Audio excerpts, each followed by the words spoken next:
لا حول ولا قوة إلا بالله العلي العظيم. أعوذ بالله من الشيطان اللعين الرجيم. بسم الله الرحمن الرحيم. الحمد لله رب العالمين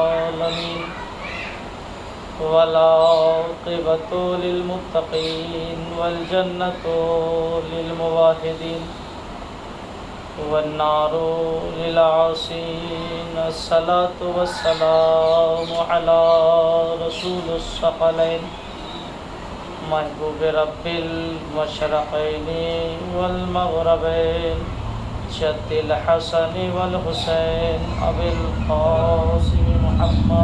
اللهم صل على محمد وآل محمد وعلى أهل بيتك الطيبين الطاهرين المعصومين المظلومين المنتجبين المنتخبين.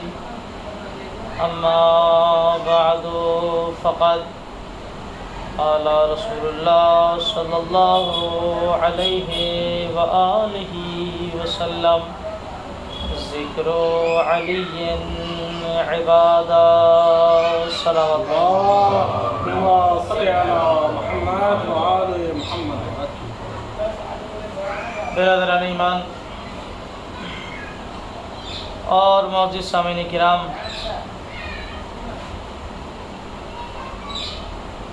یہ حدیث کا فقرہ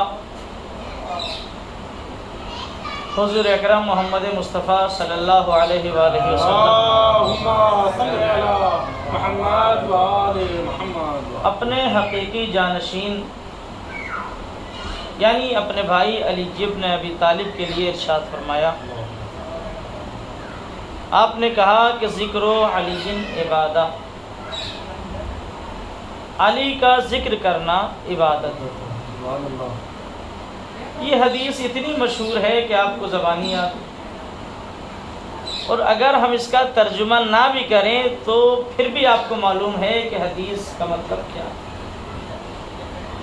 چونکہ یہ اتنی مشہور ہے، ہماری قوم کے بچے کو یاد ہے، ہم سب اس حدیث سے واقف ہیں. لیکن عزیزو، اس میں غور و فکر کی بات یہ ہے کہ جو حدیث اتنی مشہور ہو گئی، جس حدیث کو ہر انسان کے یاد ہے، اس کا مطلب یہ ہے کہ اس میں کوئی اہم پہلو چھپا ہے جسے اتنا پڑھا جا رہا ہے اور ہر قوم کا بچہ یاد کیے ہوئے ہے. صلوات پڑھیے محمد والے محمد. اللهم صل على محمد وآل محمد. دیکھیے، حدیث ظاہر سی بات ہے بہت مشہور ہے، لیکن میں اس سے جو رخ نکالوں گا انشاءاللہ وہ ایک نیا رخ ہوگا. سبحان اللہ سبحان اللہ. حدیث کا ترجمہ آسان لفظوں میں آپ کو بھی معلوم ہے، میں نے بھی بہت آسان لفظوں میں کر دیا کہ ذکر علی عبادہ کا مطلب ہے علی کا ذکر کرنا عبادت. لیکن جب آپ اس کی تفسیر میں جائیں گے، جب آپ اس کے مفہوم کو سمجھنے کی کوشش کریں گے تو آپ کو اس میں مختلف پہلو نظر آئیں گے. اس میں نہ جانے کتنے رخ آپ کو نظر آئیں گے. ملاحظہ ہو اور توجہ کے ساتھ ذرا گفتگو کو سنیے، اس لیے کہ مشہور حدیث ہے. میں ایک نیا رخ اس حدیث کے ذیل میں آپ کو سنانا چاہتا ہوں، لیکن آپ ذرا غور کریے. رسول نے یہ لفظ کہہ کے خاموشی اختیار کر لی، حدیث تمام ہو گئی. ذکر علی عبادہ، علی کا ذکر کرنا. ایک صلوات پڑھیے محمد والے انشاءاللہ محسوس ہوں گے آپ. علی کا ذکر کرنا عبادت ہے. یا رسول اللہ، اس کی اور وضاحت فرما دیجئے. کہ اگر میں اس کی اور زیادہ وضاحت کر دوں تو بات پھر بہت دور چلی جائے گی اور تم نہیں سمجھ پاؤ گے جو ہم سمجھانا چاہتے ہیں. یعنی ہم نے لفظ ذکر علی عبادہ کہہ کے اپنی بات کو تمام کر دیا اور اگلے فقرے سوچنے کے لیے تم سب چاہنے والوں کو چھوڑ دیا کہ یاد رکھنا میں نے علی کے ذکر کا وقت معین نہیں کیا ہے. توجہ فرمائیے گا، میں نے یہ نہیں کہا کہ علی کا ذکر صرف رات میں کرنا، میں نے یہ نہیں کہا علی کا ذکر صرف امام بارگاہ میں کرنا، میں نے یہ نہیں کہا علی کا ذکر صرف گھر میں کرنا، بلکہ میں نے کلی بات کہی ہے. اب اٹھتے ہوئے کہنا علی کا ذکر عبادت ہے، بیٹھتے ہوئے کہنا علی کا ذکر عبادت گھر میں بیٹھ کے کہنا علی کا ذکر کرنا عبادت ہے، مسجد میں جا کے کہنا علی کا ذکر کرنا عبادت ہے، یعنی اپنی زندگی کے ہر مرحلے کو اور ہر لمحے کو عبادت بنا سکتے ہو، بشرط یہ کہ علی سے سچی محبت ہونی چاہیے۔ صلوات پڑھ دے محمد والے، اور اس سے بہتر میں جھوٹ کے صلوات پڑھیے، سب مل کے بولیں۔